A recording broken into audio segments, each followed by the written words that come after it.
Prints లో శ్రీరస్తు శుభమస్తు sale వైభవం Vaibhogam March 19 నుంచి ఏప్రిల్ 10th వరకు.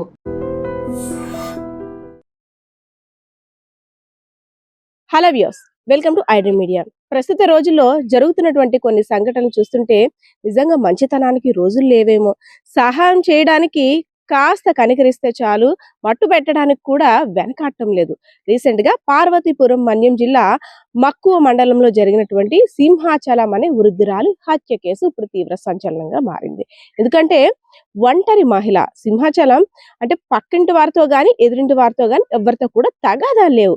అయినప్పటికీ అక్కడ హత్య చేయబడిందంటే అసలు ఎవరు హత్య చేశారు, ఎందుకు హత్య చేశారు, దీనంతటికి కూడా పోలీసులు అయితే మాత్రం ఈ కేసును ఛేదించారు.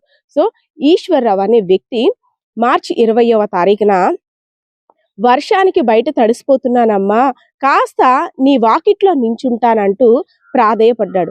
సరేలే నాయన, కొడుకు వయసంటోడివి, బయట వర్షంలో తడిసిపోతున్నావు, పోన్లే లోపలికి రా అని కనికరించింది. నిజంగా ఆ కనికరించడమేమో ఆమె పాలిటి శాపమైందేమో ఆ కనికారం కూడా. సో వర్షంలో తడుస్తున్నటువంటి ఈశ్వర్రావు లోపలికి వచ్చాడు. లోపలంతా కూడా చెక్ చేశాడు, అక్కడ ఎవ్వరూ లేరు.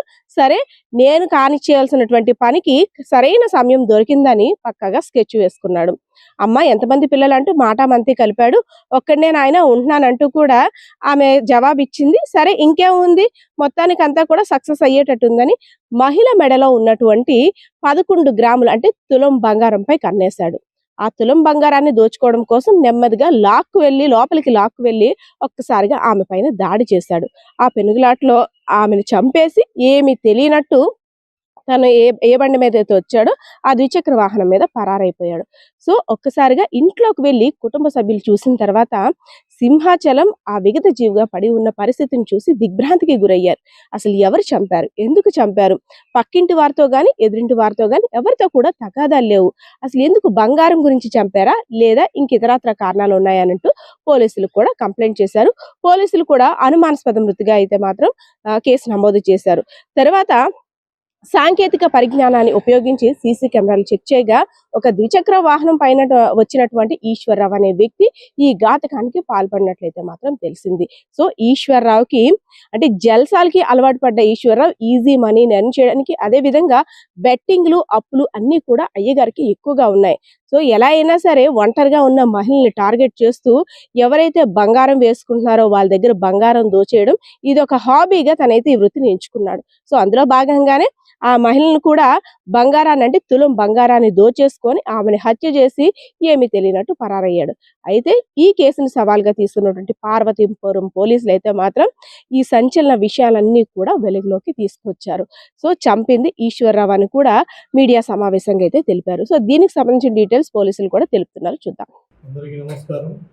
మీకందరికీ తెలుసు, 20వ తేదీన మక్కువ మండలం మేలపువలస గ్రామం సంబంధించిన 67 ఏళ్ల మహిళ మేలపు సింహాచలం అనే ఆవిడ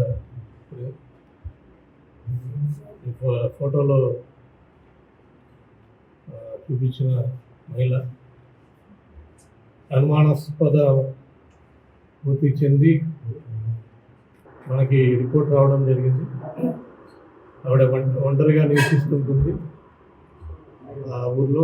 అంటే భర్త చనిపోయాడు,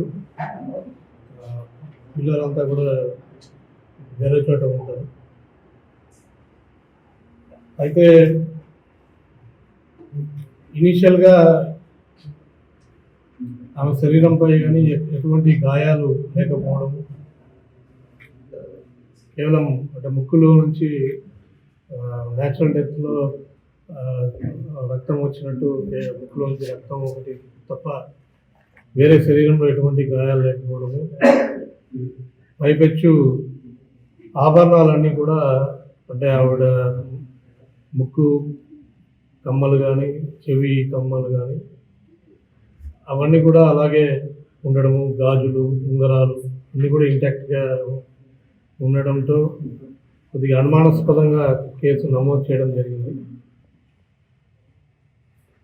అయినా కూడా అన్ని యాంగిల్స్లో పరిశీలిస్తుంటే కొంచెం డౌట్గా ఒక బైక్ ఇంటి బయట కొంతమంది సాక్షులు చూసినట్టు చెప్పడం, తర్వాత ఆవిడ యొక్క మేనల్లుడు అతను నెక్స్ట్ డే నుంచి కనపడకుండా తిరుగుతుండడం, ఇవన్నీ కొన్ని అనుమానాలకు తావించి అతన్ని పట్టుకోవడానికి బృందాలు కూడా ఏర్పాటు చేయడం జరిగింది ఏఎస్పీ గారి ఆధ్వర్యంలో. సో ముందు అతను పట్టుకుంటే ఏమన్నా తెలుస్తుందేమో అనే ఉద్దేశంతో ఈ లోపల డీటెయిల్గా పిఎంఈ చేయాలనే ఉద్దేశంతో టీమ్ ఆఫ్ డాక్టర్స్తో పోస్ట్ మార్టం కూడా చేయించడం జరిగింది. ఆ పోస్ట్ మార్టం రిపోర్ట్లో లోపల కూడా ఎటువంటి బాడీలో ఇంజురీస్ లేవు, బట్ కొద్దిగా స్మాదరింగ్ చేయడం, గొంతులోకి స్మాదరింగ్ చేయడం వల్ల చనిపోయిందనే ఒక ఒపీనియన్ డీటెయిల్గా స్టడీ చేసి ఇవ్వడం జరిగింది. సో దాని బేస్ చేసుకొని మనం ఆల్టరేషన్ చేసుకొని ఇతని కోసం గాలింపు చేస్తుండగా ఎదుగుతున్నారని తెలిసి ఇతను సాలూరు ప్రాంతంలో ఉండగా అతను అరెస్ట్ చేయడం జరిగింది. తన పేరు చొంగలి ఈశ్వరరావు, 44 ఏళ్ళు. వరుసకు మేనల్లుడు అవుతాడు ఈ ముద్రాలకి. ఇతను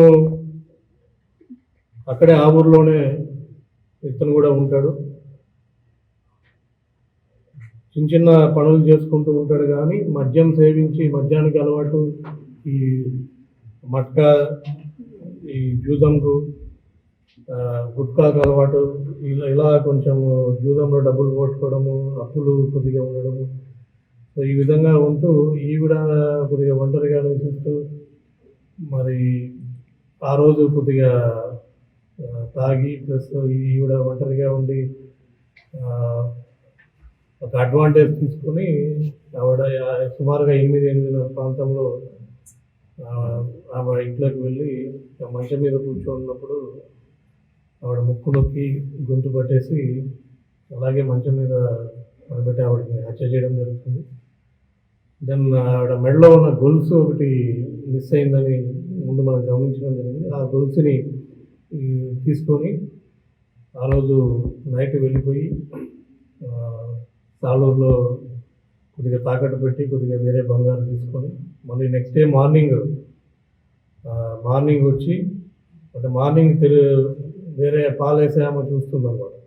ఇట్లా ఈవిడ చనిపోయిందని తెలిసి న్యూస్ అంతా బయటకు వస్తుంది. ఇతనే స్వయంగా వీళ్ళ ఫ్యామిలీ మెంబర్స్ కూడా ఫోన్లు చేసి ఇట్లా చనిపోయిందని చెప్పడం జరుగుతుంది. ఆ శవం దగ్గర అందరూ చూస్తుండగా ఇతను కూడా కొద్దిసేపు అక్కడ ఉండి మెల్లిగా అనుమానిస్తారు, కొద్దిగా తెలుసుకుంటారనే భయంతో అక్కడ నుంచి వెళ్ళిపోయి ఈ ఒరిస్సా ప్రాంతంలో, ఛత్తీస్గఢ్ ప్రాంతంలో ఇతను తిరుగుతున్నాడు. మేము వారం రోజుల నుంచి కూడా ఇతన్ని బృందాలు ఏర్పడి ఇతని కోసం గాలిస్తున్నాం. తర్వాత ఇది మా మర్డర్ కేసు కింద కన్వర్ట్ అయ్యి ఇవన్నీ తెలుసుకొని మళ్ళీ ఇతను కాంటాక్ట్ లెక్క రావాలని చూస్తున్న క్రమంలో ఇతన్ని ఇవాళ అరెస్ట్ చేయడం జరిగింది. ఇతని దగ్గర నుంచి గొలుసు కూడా రికవరీ చేయడం జరిగింది. సో దీన్ని ముందు నుంచి కూడా అది అనుమానాస్పద వృద్ధిగా అనేది క్యాజువల్గా తీసుకోకుండా క్లోజ్గా మేము మానిటరింగ్ చేస్తూ ఉన్నాం. ఈ బృందాలు కూడా ఇతని కోసం 3 ఎస్ఐలు టీమ్స్ ఆధ్వర్యంలో సిఐ గారు కంటిన్యూగా పర్సూ చేస్తూ ఇతన్ని పట్టుకొని ఈ గోల్డ్ కూడా కొంత సాలూరు, కొంత ఒరిస్సాలో తాకట్టు పెట్టామంతా కూడా రికవరీ చేసి వాళ్ళని పట్టుకొని ఇవాళ రిమాండ్ అరెస్ట్ చూపిస్తున్నాం. మేజిస్ట్రేట్ ముందు ప్రొడ్యూస్ చేస్తాం, కన్విక్షన్ అయ్యే విధంగా ఇన్షూర్ చేసుకుంటాం. ఈ కేసుని ఛేదించినందుకు ఎంటైర్